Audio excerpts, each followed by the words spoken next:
Урматтуу депутаттар, бул мыйзам долбоору мына комитетте бир топ талкуу болгонун биз көрдүк.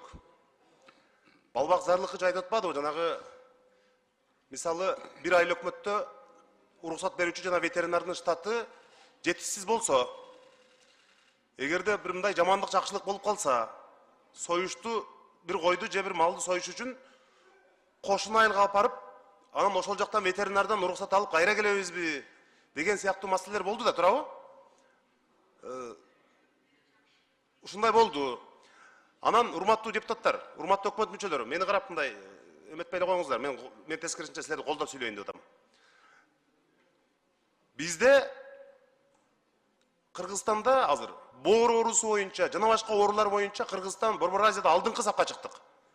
Мен дайым айтып келем, мына ушул жерде отурган 90 депутатка кайрылгандардын көпчүлүгү боорум алмаштырам, бөйрөгүм алмаштырам, жана башка боюнча бүт акча бергиле Индиядан, Туркиядан операция болуп келем деп акча сурагандын бардыгы. Себеби эмнеде? Суу.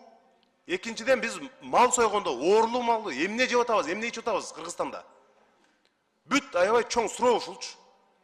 Ушул маселеге киришип сиздер Алмаз Акынжанович, өкмөт менен сүйлөшүп туруп, ушу ветеринарияга тескерисинче биз жанагы айылдарга чейин штаттарды ачып берип, анан азыр болор болбос айлык алышат.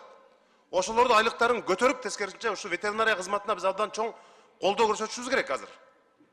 Колдоо көрсөтүп, ошол эмне кандай ооруларга туш болуп атат мисалы. Ошонун бардыгын карап туруп, ушул тармакка бир чоң көңүл бурушубуз керек. Бюджет келатканда ушу ветеринарлардын айылдарда азыр барбай атышат да. Ишин таштап Россияга кетип калган ветеринарлар өтө көп мисалы. Жаныбек Калканович, айлыктары аз, туурабы? Ошон үчүн ар бир айылдарга штаттарды ачкыласыздар. Биз ушул жогорку кеңештен колдоп беришибиз керек. Мен ошол жерде эмне жеп, эмне ичип атканын силер карап уруксат беришиңерди мен колдойм толук. Анткени биз оорулар абдан көбөйдү. Жанагы эхинококоз мисалы, жана башка оорулар көп да бизде азыр.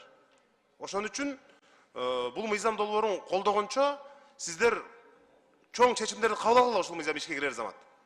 Айлыктарын көбөйтүү боюнча, ветеринарлардын статусун көтөрүү боюнча керек болсо биз мындай министрлик демейин эми чоң буларга мындай ыйгарым укуктарды беришибиз керек. Рахмат чоң. Рахмат.